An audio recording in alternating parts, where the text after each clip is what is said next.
আল্লাহু আকবার, আল্লাহু আকবার, আল্লাহু আকবার, লা ইলাহা ইল্লাল্লাহ, আল্লাহু আকবার, আল্লাহু আকবার, ওয়ালিল্লাহিল হামদ। আমাদের ঈদ মূলত এই 2 রাকাত সালাতই। এই 2 রাকাত সালাতকেই রাসূলুল্লাহ সাল্লাল্লাহু আলাইহি ওয়াসাল্লাম মূলত ঈদ বলেছেন। তো মুসলিম উম্মার আনন্দ ঈদ মূলত 2 রাকাত নামাজ, যেটা আমরা আদায় করেছি। প্রথমত, যারা এমন কেউ থেকে থাকলে, যারা হয়তো জামাত পায়নি বা কখনো যদি এমন হয়, তখন আপনারা নিজেরা 2 রাকাত সালাত আদায় করে নেবেন। সেটা পুরুষ হোক বা মহিলা হোক, যেখানেই সময় পাবেন, যেখানেই জায়গা মানে নামাজ পড়ার মতো স্পেস পেয়ে যাবেন, সেখানেই মাঠে হোক, রাস্তায় হোক, বাসায় হোক, 2 রাকাত সালাত আদায় করে নেবেন। কেননা ইমাম বুখারী রাহিমাহুল্লাহ তিনি এই মর্মে একটা পর্ব করেছেন যে বাবু ইজা ফাতাহু আল ঈদ, কোনো ব্যক্তির যদি ঈদ ফৌত হয়ে যায়, মানে ঈদ যদি হারিয়ে ফেলে, তো তারাও ঈদ বলতে শুধু নামাজকেই বোঝায়। তাদের এই ভাষাটা মনে থাকলে আমাদের যুবকরা, আমাদের বাচ্চাদের, আমাদের মহিলাদের অনেক কিছু বুঝতে সহজ হবে। ঈদ মানেই যে নতুন জামা কাপড় কিনতে হবে এটা না, ঈদ মানেই যে ঘরে সেমাই পাক করতে হবে এটা না। কারণ কোনো অভাবী তাহলে ঈদ আর উদযাপন করতে পারবে না। কারণ খুব কম মানুষেরই রয়েছে যারা হয়তো ভালো কিছু খাদ্যের ব্যবস্থা করতে পারে, বা যাদের পিতা বা গার্জিয়ানরা দামি কোনো পোশাক দিতে পারে। তো মূলত এটা ঈদ না, ঈদ হচ্ছে এই 2 রাকাত সালাত। কারণ রাসূলুল্লাহ সাল্লাল্লাহু আলাইহি ওয়াসাল্লাম যখন মদিনাতে এসেছেন, তখন দেখলেন যে তারা খেলাধুলা করে 2 দিন। বলা হয়েছিল আইয়ু ইয়াউমিন ইয়াউমাইনি, মানে 2 দিন, এটা কিসের দিন? তারা বলতো কুন্না নালআবু ফিল জাহিলিয়া, আমরা জাহিলিয়াতের যুগ থেকে এই দিন মানে উদযাপন করতাম খেলাধুলার মাধ্যমে। তখন রাসূলুল্লাহ সাল্লাল্লাহু আলাইহি ওয়াসাল্লাম তাদেরকে বলেছেন ইন্নাল্লাহা আবদালাকুমা খায়রুম মিনহুমা, আল্লাহ তোমাদেরকে এই 2টা দিনের বিনিময়ে আরও উত্তম 2টা দিন দান করেছেন। একটা হলো ঈদুল ফিতর, একটা হচ্ছে ঈদুল আযহা। এই 2 দিনের মূলত এই যে আমরা সালাত আদায় করলাম, এই সালাতটা শুধু ঈদের দিনই। তাহলে এই অতিরিক্ত সালাত, এটা ঈদ হওয়ার কারণেই আল্লাহ আমাদেরকে দিয়েছেন। তো ঈদ মূলত 2 রাকাত নামাজ। তো যারা আদায় করতে পেরেছেন, আপনি জেনে নেন আপনার ঈদ আজকে সম্পূর্ণ হয়ে গেছে। আলহামদুলিল্লাহ। আমরা খেতে পাই বা না পাই, নতুন পোশাক পরতে পারি বা না পারি, আমাদের ঈদ হচ্ছে 2 রাকাত সালাত। তো যাদের ছুটে যাবে, এই জন্য ইমাম বুখারী এইভাবে পর্ব করেছেন ইজা ফাতাহুল ঈদ, কারো যদি ঈদের সালাত ছুটে যায়, ইউসাল্লি রাকাতাইনি, তাহলে সে যেন 2 রাকাত সালাত আদায় করে নেয়। ওয়া কাযালিকান নিসা, বলতেছি কাযালিকান নিসা, মহিলারাও যেন সেটা করে নেয়। ওয়ামান কানা ফিল বুয়ুত, আর ঘরে যারা আছে, হতে পারে অসুস্থ, যেহেতু ঘরের অনেকেই থাকতে পারে, মহিলাদের কথা পৃথকভাবে আসছে। আর ঘরে যারা আছে তারাও যেন 2 রাকাত সালাত আদায় করে নেয়। কেননা তিনি বলতেছেন লিকাউলিন নবী সাল্লাল্লাহু আলাইহি ওয়াসাল্লাম, রাসূলুল্লাহ সাল্লাল্লাহু আলাইহি ওয়াসাল্লাম বলেছেন হাজা ঈদুনা, এটাই হলো আমাদের ঈদ, আহলাল ইসলাম, মানে মুসলিমদের ঈদ মূলত 2 রাকাত নামাজ। এজন্য আপনি কেন ঈদ থেকে মাহরুম হয়ে যাবেন? জামাত পাননি, এজন্য আপনি একাই 2 রাকাত সালাত আদায় করে নেবেন। আর পদ্ধতি অত্যন্ত সহজ। কি?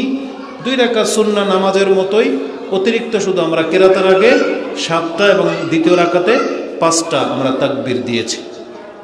এটাই হচ্ছে শুধু পার্থক্য অন্যান্য সালাতের। তাহলে এটা আহামরি কোনো বিষয় না। এর জন্য আলাদা কোনো নিয়ত লাগে না, এর জন্য ইকামত লাগে না, আজান লাগে না। শুধু অজু অবস্থায় আপনি 2 রাকাত যেভাবে সালাত আদায় করেন, এভাবে 2 রাকাত সালাত আদায় করে নেবেন। এই ক্ষেত্রে কেউ যদি হঠাৎ করে নামাজ পড়তে গিয়ে যদি অতিরিক্ত তাকবীরগুলো সে দিতে না পারে মনের ভুলে, তাতে তার নামাজের কোনো ক্ষতি হবে না, তার নামাজ সম্পূর্ণ হয়ে যাবে। আলহামদুলিল্লাহ। তা আমরা আল্লাহ সুবহানাহু ওয়া তাআলার প্রশংসা করি, যারা আমরা এই ঈদের সালাত আদায় করতে পেরেছি।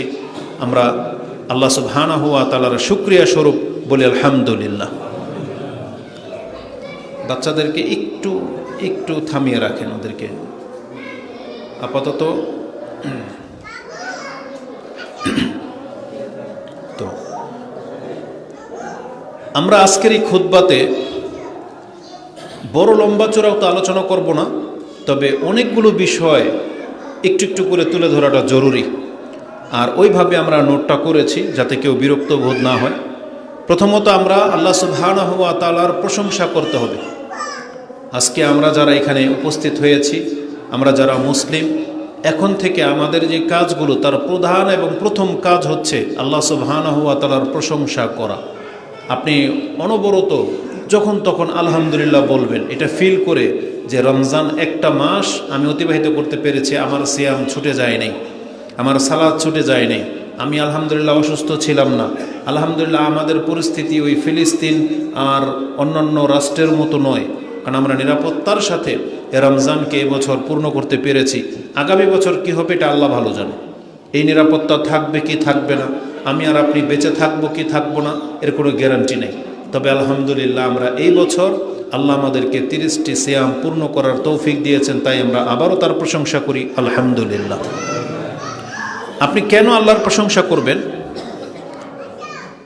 এই যে দিন ধর্ম, এই যে সালাত আদায় করলেন, আমি আর আপনি মুসলিম, রমজান মাসের সিয়াম, ঈদের সালাত কখন কিভাবে কতটা আদায় করতে হয়, মানে ধর্মের যত তত্ত্ব এটা আল্লাহ আমাদেরকে জানিয়েছেন, পদ্ধতিও শিখিয়েছেন। এমনকি আল্লাহ সুবহানাহু ওয়া তাআলা সেগুলোকে পালন করার মতো তৌফিকও আমাদেরকে দিয়েছেন। অথচ স্টিল এই এখন বর্তমানে পুরা পৃথিবী জুড়ে মুসলিমদের সংখ্যা অনেক।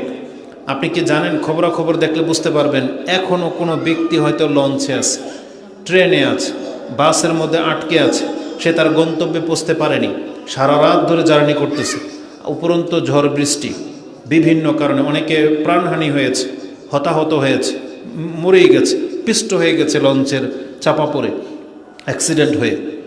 কিন্তু আমি যখন গার রাস্তা দিয়ে আসতেছিলাম তখন আল্লাহ সুবহানাহু ওয়া তাআলার শুকরিয়া আদায় করে শেষ করা যাবে না যে আমরা যারা শহরগুলোতে থাকি, আমাদের যাদের পেরেশানি নেই, একদিন দুই দিন আগে থেকে সফর করতে হয় না, আপনি কি আল্লাহ সুবহানাহু ওয়া তাআলার এই অনুগ্রহটাকে কি একবার ফিল করেন? তাদের জীবনযাত্রাটা কত কঠিন হয়ে গেছে। আল্লাহ তাদের জন্য আমরা দোয়া করি, আল্লাহ যেন তাদের জীবনটাকে সহজ করে দেন, আমিন। কারণ নিরাপত্তা, সুযোগ সুবিধা এগুলো একটা জাতির জন্য অনেক বড় নিয়ামত।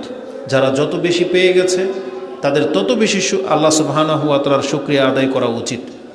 তো আল্লাহ সুবহানাহু ওয়া তাআলা এই যে আমাদেরকে দিন পালন করার যে তৌফিক দিয়েছেন, আমি কোন কথা থেকে এটা গেলাম যে এই যে লোকগুলো তারা ঈদের আনন্দ উপভোগ করবে বিদায় তারা কষ্ট করে এত লম্বা সফরে যাচ্ছে, তাদের কিন্তু নামাজ নিয়ে কোনো টেনশন নেই, কারণ নামাজ পড়তে হবে, এটা তাদের কোনো মানে গুরুত্বপূর্ণ বিষয় না।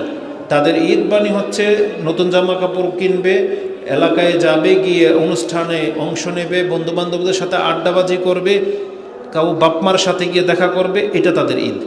নামাজ তাদের কোনো মুখ্য বিষয় না। তাহলে এত সংখ্যক লোক দিন থেকে গাফেল, আর সেই জায়গায় আপনি আল্লাহর দিন পালন করার তৌফিক পেয়ে গেছেন, এটা একান্ত আল্লাহর অনুগ্রহ ছাড়া হয়নি। এই জন্য আপনি আল্লাহর শুকরিয়া আদায় করবেন। এটা হচ্ছে আলহামদুলিল্লাহ, আল্লাহ সুবহানাহু ওয়া তাআলা আমাদেরকে তার শুকরিয়া আদায় করতে বলেছেন।